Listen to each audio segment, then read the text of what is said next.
Focus. Ideate. Innovate. Enable.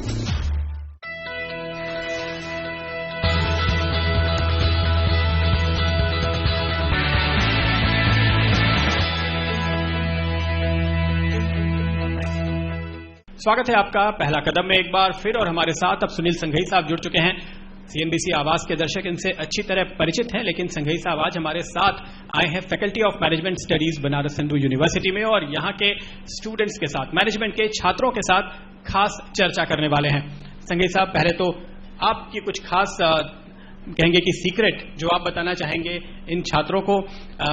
आप आमतौर पर बड़े निवेशकों को बड़ी सलाह देते हैं, लेकिन निवेश के जो फॉर्मूला है, निवेश के जो मूल मंत्र हैं, वो बड़े से लेकर छोटे निवेशक तक के लिए एक ही होते होंगे। मैं यहाँ वाराणसी में छुट्टी मनाने गंगा के घाट पे आया था। इन्होंने पता नहीं मुझे कहाँ वहाँ से पकड़ निकाला, तो बट मैं आपको धन्यवाद देना चाहता हूँ कि मुझे एक मौका मिला कि मेरे यंग छात्रों के सामने मुझे मिलने का मौका मिला इनसे, और इससे अच्छी खुशी की बात और कुछ नहीं हो सकती है एक छुट्टी के मौके पे।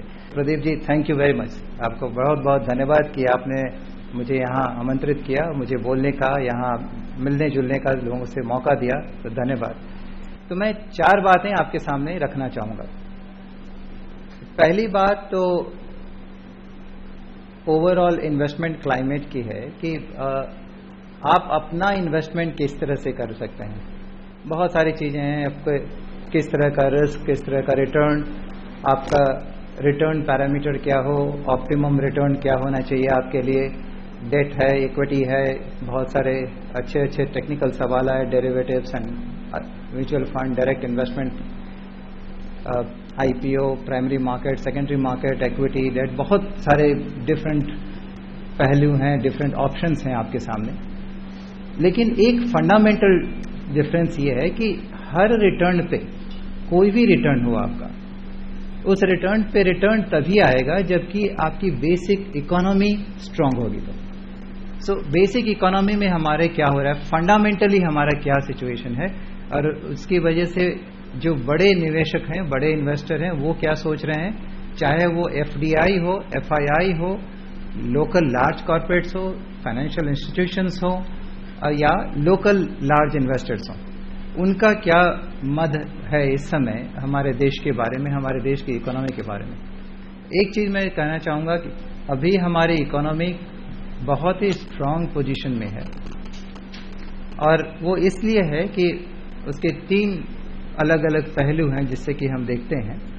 पहला पहलू है कि जो आपके फिस्कल डिसिप्लिन है, फिस्कल पैरामीटर्स हैं, वो बड़े अच्छे हैं। अभी आप फिस्कल डेफिसिट देख लीजिए, करंट अकाउंट डेफिसिट देख लीजिए।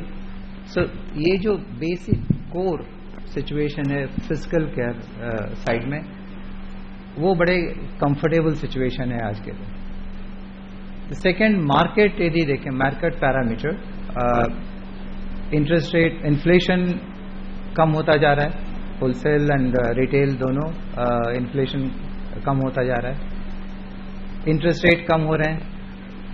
So overall from the market point of view also the economy is doing well.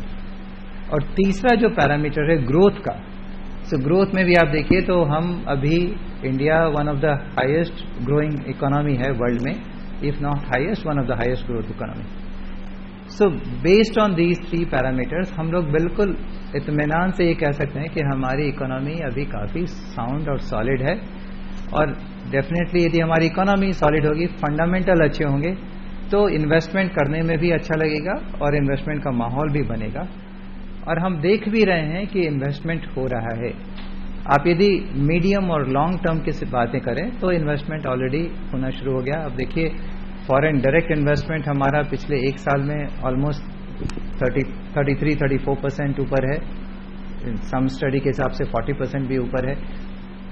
हम एफआईआई पोर्टफोलियो फ्लो देखें तो वो थोड़ा वॉलेटाइल है। डेट इन्वेस्टमेंट, डेट में एफआईआई इनफ्लो वो भी ऊपर गया है। सो ओवरऑल हमारा इन्वेस्टमेंट बढ़ा है, इन्वेस्टमेंट सुधरा है। कुछ ऐसे बड़े डिसीजंस भी होने शुरू हो गए हैं जिससे कि बड़े प्रोजेक्ट्स रोल आउट होने की बात चल रही है और हो रहे हैं, तो उसमें भी और नए इन्वेस्टमेंट आएंगे। सो एक ये फंडामेंटल की बात हुई। दूसरी बात ये होती है कि भाई यंगस्टर को उसमें क्या चांस है। जब फंडामेंटल हमारे स्ट्रांग हैं तो आप यहाँ से निकलेंगे, बहुत सारे अलग अलग तरीके से आप अपने अपने करियर को बनाएंगे। कुछ हमारे जैसे कहीं कोई इंस्टीट्यूशन में ज्वाइन करेंगे, कुछ अपना खुद का कारोबार शुरू करेंगे। तो बहुत सारी डिफरेंट फैकल्टी, डिफरेंट एवेन्यूज़ हैं, रोड्स हैं जिसमें कि आप जाएंगे। एक चीज़ मैं आपको बताना चाहूँ जो कि एक बड़ा चेंज मैं देख रहा हूँ जो वो हुआ है हमारी कंट्री में, वो एक बहुत ज़्यादा प्रोत्साहन दिया गया है स्टार्टअप को, स्टार्टअप इंडिया और ओवरऑल स्टार्टअप की आप अपना कुछ काम शुरू करना चाहते हैं, वो भी एक तरह से इन्वेस्टमेंट है। जब आपने इंस्टीट्यूशनल इन्वेस्टमेंट की बात की तो इंडिविजुअल इन्वेस्टमेंट्स भी स्टार्टअप के जरिए वो भी एक अपना इन्वेस्टमेंट है। तो उसमें काफ़ी नई स्कीम्स आ रही हैं और मैं आपसे ये दरख्वास्त करूँगा कि आप ज़रूर उसको थोड़ा ध्यानपूर्वक जब आप अपने करियर का डिसीजन लें तो उसको पढ़िए, समझिए कि क्या क्या है। जैसे अभी गवर्नमेंट ऑफ इंडिया ने पिछले महीने ही एक अच्छी स्कीम लॉन्च की, वो फंड ऑफ फंड, जिसमें कि एक गवर्नमेंट का फंड है जो अलोकेट करता है funds to various other private funds, और उन फंड्स का काम ये है कि स्टार्टअप को सपोर्ट करना, इक्विटी कंट्रीब्यूशन देगा। देखिए स्टार्टअप में क्या होता है, जब हम अपना बिजनेस शुरू करते हैं तो हमारी जो भी पर्सनल सेविंग्स होती है हम वो कैपिटल लगाते हैं, बट हमें कैपिटल कहीं और से चाहिए तो हम अपने फैमिली मेंबर्स के पास जाते हैं, कहीं और जाते हैं कैपिटल के लिए। तो वो कैपिटल सपोर्ट के लिए अब गवर्नमेंट काफ़ी सपोर्ट करने को तैयार है एंड वो प्राइवेट फंड्स के थ्रू वो सपोर्ट आने की चांस है। और उसके बाद एक मुद्रा बैंक का भी नया बात हुआ है। सो मुद्रा बैंक के थ्रू उनको लोन भी दिया जाएगा, तो डेट भी मिलेगा, इक्विटी भी मिलेगी एंड स्टार्टअप यदि कोई आपके पास आइडियाज़ हो तो वो स्टार्टअप एक बहुत बड़ा मुझे लग रहा है कि एक अच्छा एरिया जिसमें कि वो डेवलप होने की चांस है। और पर्टिकुलरली वो डिजिटल इंडिया के दरम्यान, बिकॉज डिजिटाइजेशन पे अभी कंट्री में बहुत सारे बात चल रहे हैं। अब देखिए डिजिटल इंडिया की बात चल रही है तो उसमें स्टार्टअप का बहुत इम्पॉर्टेंट रोल होगा उस टेक्नोलॉजी के थ्रू। तीसरी बात मैं रखना चाह रहा था कि भाई India, since we talked about India as a fundamental, हमारी इकोनॉमी अच्छी कर रही है, तो how are we doing, what is, I mean काफ़ी आप लोगों के दिमाग में आता होगा कि भाई हम यहाँ कुछ करें या बाहर कुछ करें। ये सवाल हम लोग हमेशा फेस करते रहते हैं, पर्टिकुलरली यंग बच्चे आजकल इतने अच्छे, they are connected all over the world. ये हमारा ज़माना नहीं, जब हमने शुरू किया था तो हमारे पास उतनी सुविधाएं और फैसिलिटी और उतना इंटेलिजेंस नहीं था। अब के बच्चे बड़े अच्छे, बड़े कनेक्टेड हैं। तो they keep seeing different markets कि भाई यहाँ क्या हो रहा है और दूसरी जगह क्या हो रहा है। तो एक चीज़ मैं आपको बताऊँ, यदि आप वर्ल्ड ग्लोबल देखिए तो India definitely is doing far better than some of the other countries. You go around the globe, you see, I start with Europe. Europe in all kinds of difficulties. Look at the growth rate in Europe as compared to our country. It's nowhere comparable. Different countries have got their own challenges. If we go to further west, you look at North America and further up, in terms of the growth rate, again there are not significant comparison. Emerging market आप देखिए, Brazil, Russia, now even China, it's absolutely clear that the China is slowing down. You look at Asian countries, including Middle East, even Middle East also, given the oil price, where the oil price is and all of that. So considering what's happening around the world, clearly we are in much better position. हमारा India का growth rate 7%, 7.5%, 8%, whatever growth rate you take, ये growth rate as compared to what's happening around the world is really looking very good. One final point, and then I'll close on that. The final point, which is advice which I'll leave behind with you, is when we talk about return, when we talk about investment, उसमें एक चूँकि ये programme Hindi में है, मैंने सोचा कि एक बड़ी सिंपल सी चीज़ है। हम पूजा करते हैं दिवाली के दिन, तो एक चीज़ लिखी होती है, आप लोग याद करेंगे, शुभ लाभ। सो प्रॉफिट हो, लेकिन वो शुभ प्रॉफिट हो, वो स्वच्छ प्रॉफिट हो। जैसे हम स्वच्छ भारत की बात करते हैं, वो स्वच्छ प्रॉफिट हो, वो उसमें एक हमारा वैल्यू ऐड उसमें जुड़ा हो। मतलब हम जो रिटर्न एक्सपेक्ट कर रहे हैं तो ये हाईएस्ट रिटर्न है, ये ऑप्टिमम रिटर्न की बात हो, वो एक प्रॉफिट अच्छे तरीके से अर्न किया हुआ हो। जैसे मैं कैपिटल मार्केट की बात करूँ, चूंकि इन्होंने इन्वेस्टमेंट बैंकिंग की बात की, तो मैं कैपिटल मार्केट की बात करता हूँ। तो कैपिटल मार्केट में अच्छी स्वच्छता क्या है कि इनसाइडर ट्रेडिंग, जैसे हम लोग के लाइफ में हमारे पास the public side, private side बहुत सारी इन्फॉर्मेशन होती है, तो उसमें काफ़ी कुछ डिसिप्लिन हमें मेंटेन करना पड़ता है। तो वो एक बहुत ज़रूरी है जब आप ग्रो करें अपने फ्यूचर में, अपने करियर में, तो प्लीज़ इस बात को ज़रूर ध्यान में रखिएगा कि प्रॉफिट ज़रूर अच्छी है, लेकिन अच्छी प्रॉफिट उससे भी ज़्यादा ज़रूरी है। मैं अपनी बात यहाँ खत्म करता हूँ। इनफैक्ट अगर आप देखें तो शेयर बाजार की भी जब बात करते हैं तो वहां पे जिन कंपनियों ने ऐसा अच्छा प्रॉफिट किया है वो लगातार प्रॉफिट देती रहती हैं, और जो नहीं करती वो आप जानते हैं हर साल 2, 4, 5 ऐसी कंपनियां सामने आती हैं जिनके शेयर डूब जाते हैं। तो आप ऐसी कंपनियां भी चुने जब आप खुद निवेश कर रहे हो।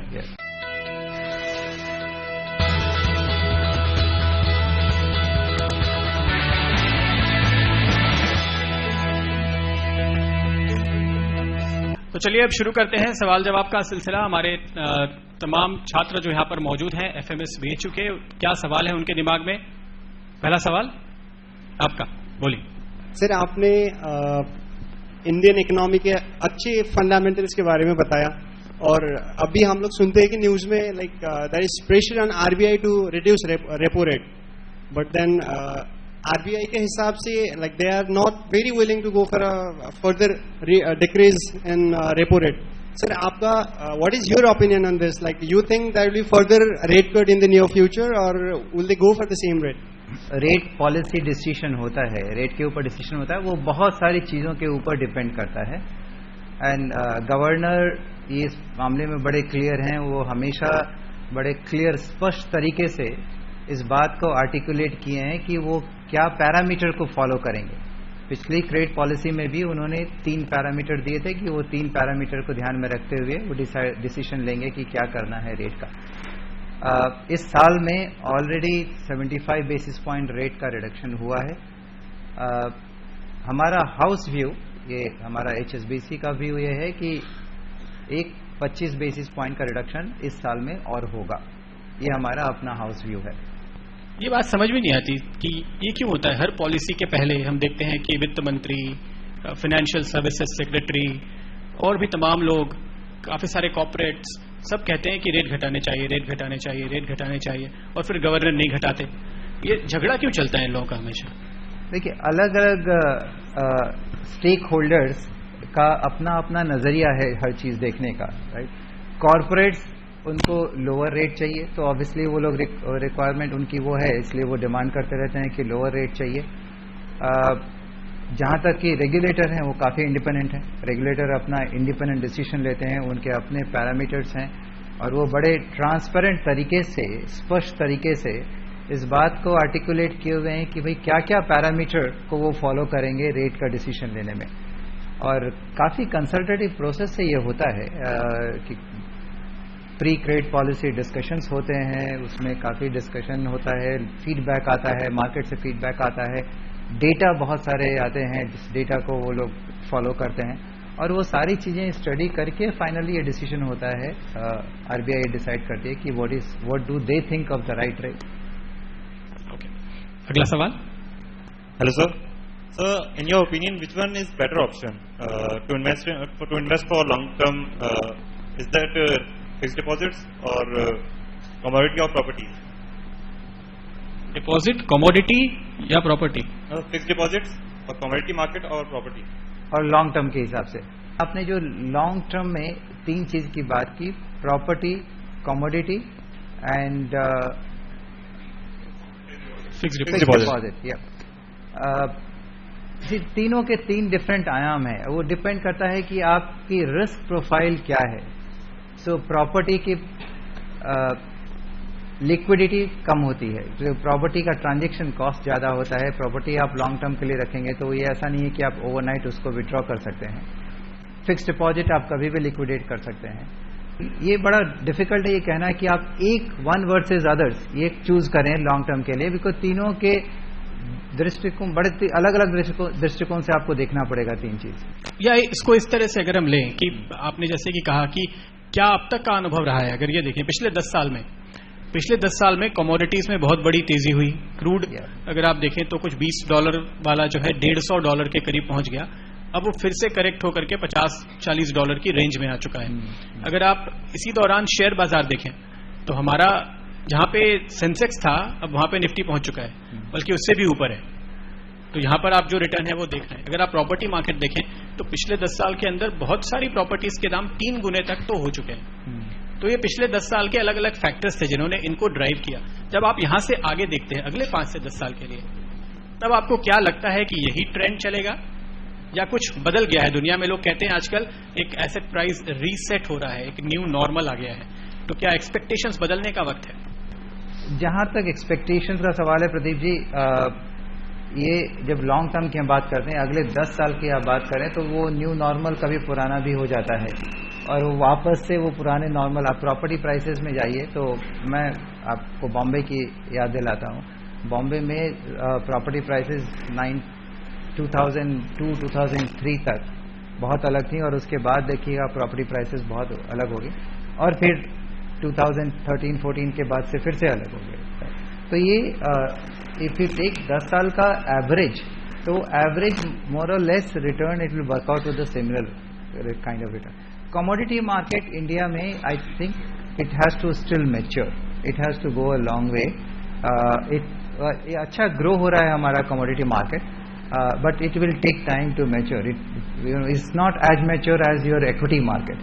एंड फिक्स डिपॉजिट का तो बहुत ही अलग किस्म का, फिक्स डिपॉजिट के इन्वेस्टर्स बहुत अलग तरीके के होते हैं, उनका रिस्क प्रोफाइल बड़ा अलग होता है, उनकी लिक्विडिटी रिक्वायरमेंट बहुत अलग होती है, उनकी क्या ज़रूरत है किस तरह की। सो वो उनका दृष्टिकोण देखने का कम्प्लीटली अलग होता है। ये दो एसेट क्लास है। तो जैसे कि हमने पहले भी बात की कि फिक्स इनकम में आपको तब जाना चाहिए जब आपका जो आउटलुक है वो बहुत ही छोटा है। 2 साल के अंदर है तो आप फिक्स इनकम में जाएं और 2 साल से लंबा है तो इक्विटी में जाएं, तो सेफ कह सकते हैं कि ये आपकी स्ट्रैटेजी काम करेगी। कमोडिटीज को लेकर अभी भी दुनिया भर में ये विवाद है कि कमोडिटीज एसेट क्लास है कि नहीं है। इस पर ये डिबेट अभी चल रही है और शायद और आगे चलती रहेगी।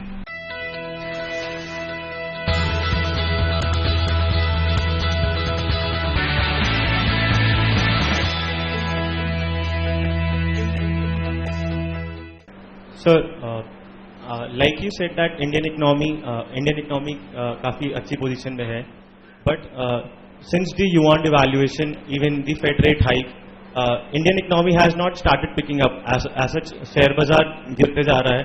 हर कोई बोलता है कि इंडियन मार्केट अच्छा है, but as such कुछ हो नहीं रहा है। Market is still going down or is kind of stable. तो आप can you enlighten us with it? जब हम इकोनॉमी की बात करते हैं और शेयर बाजार की बात करते हैं तो ये दोनों दो चीज़ हैं।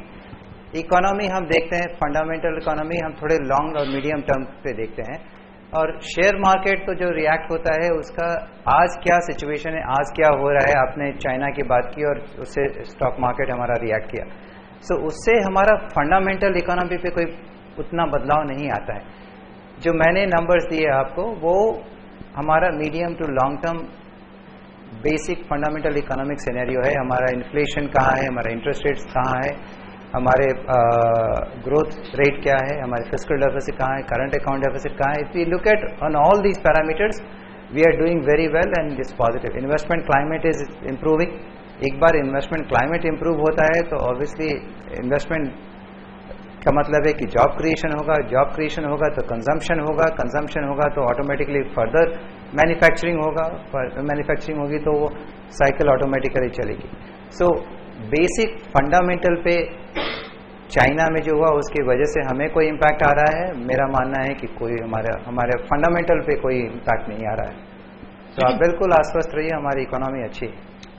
लेकिन चाइना अपनी करेंसी को अगर कमजोर करे, डीवैल्यू करे, उससे हमें क्यों फर्क पड़ना चाहिए? हमारे मार्केट में उसकी वजह से उतार चढ़ाव या गिरावट या FIIs की बिकवाली क्यों होनी चाहिए? देखिए हमारा आप मार्केट, प्रदीप जी आप तो मेरे से ज़्यादा जानते हैं कि जो स्टॉक मार्केट है उसका कंपोजिशन आप देखिए तो it is half broadly 50% of the total market cap is owned by the controlling share holder. ठीक है, आधा जो है 50%, which is 50-50 divided between the Indian institutional and the retail shareholder, and balance 50% is with foreign institutional investors, FIIs, which means कि पूरे market cap का 25% FIIs के पास ownership है, या इस तरह कहिए कि 50% of the floating stock जो trading होता है उसका आधा FIIs के पास है, which means काफी significant portion FIIs के पास है. तो यदि उनका व्यू बदलता है तो उसका इम्पैक्ट मार्केट पे आएगा ना. उनका व्यू बदल सकता है 2-3 कारण से. एक तो हमारा अपना फंडामेंटल चेंज हो जाए हमारी इकोनॉमी का, और दूसरा किसी और कंट्री में कुछ हो जाए जिससे कि बाकी इमर्जिंग मार्केट. सो चाइना की वजह से ये हुआ कि general perception about emerging market changed. Russia was in difficulty, Brazil is going through difficulty, China started slowing down. So automatically there was a view around the emerging market, and therefore you saw some outflow, particularly in 2 weeks there was an outflow, and that impacted the market. The point which I was making is कि भाई उससे हमारा basic fundamental economy का change हो रहा है. The answer is no, वो change नहीं हो रहा है. But you will see this, you know ऐसा कहते हैं कि भाई there is a benefit of globalization, because when you are globally integrated पैसा भी आता है बाहर से. But then there is a pain of globalization also, because if there is something happens somewhere else, there is no problem with you, but still money goes out, right? So this was a pain of globalization which we faced at that time. Okay, तो आप मक्खन खाएंगे तो मट्ठा भी आपके हिस्से में जरूर आएगा. बिल्कुल. तो वक्त है इजाजत लेने का, लेकिन जाते जाते कुछ कहना चाहेंगे आप? जी, नहीं, मैं एक आपकी एक बात मैं फिर से टच करना चाह रहा था. वो जो आपने बैंकों के बारे में बात की कि नए बैंक, मुझे लग रहा है कि जो जिस तरह से स्ट्रक्चरल चेंजेस हो रहे हैं, फंडामेंटल चेंजेस बैंकिंग सेक्टर में हो रहे हैं, जो आपने देखा 11 लाइसेंसेस दिए गए पेमेंट्स बैंक के लिए और 10 लाइसेंसेस दिए गए स्मॉल बैंक के लिए, एक बहुत बेसिक रूप से चेंज हो रहा है. जिस तरह से हमने 10 साल पहले टेलीकॉम में एक रेवोल्यूशन देखा था इंडिया में, जबकि अब लगभग 90 करोड़ से ऊपर लोगों के पास, ये नंबर थोड़ा सा पुराना हो गया, 90 से ऊपर हो गया होगा, के पास अब टेलीफोन है. कोई शायद ही मिलेगा जिसके पास ये टेलीफोन नहीं होगा. किसी भी एज ब्रैकेट में ले लीजिए, या जब तक वो यूज करने लायक हो जाए बच्चा, और या किसी भी इकोनॉमिक स्टार्टर में ले लीजिए, सबके पास फोन हो गया. मुझे लगता है कि बैंकिंग फैसिलिटी भी उसी तरीके से बढ़ रही है.